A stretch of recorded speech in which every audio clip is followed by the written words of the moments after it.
Šta je to? To dramovi. Imaš 100 drama na 7 dana. Pazite ovako. Ova vodenica ima 7 kamenova. U svakom kamenu ima po 4 litre. 1 litra nosi 7 dana.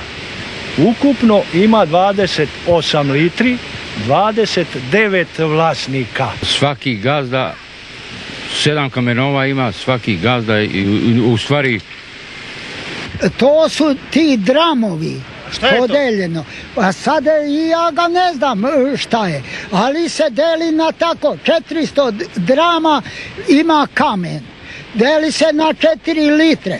Litra sačinjava 7 dana. Znači podeljeno je, neko ima 1 litru, neko ima 2 litre, neko ima 3 litre, to je 21 dan, neko ima pola litre, to je 3,5 dana.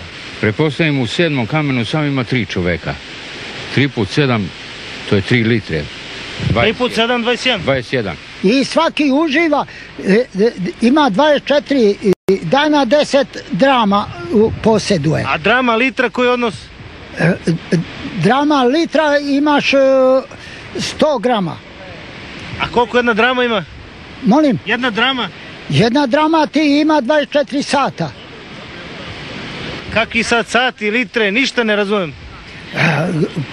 Znači, imaš 100 drama na litru 7 dana. I podeliš sada 100 drama na 70 na litru.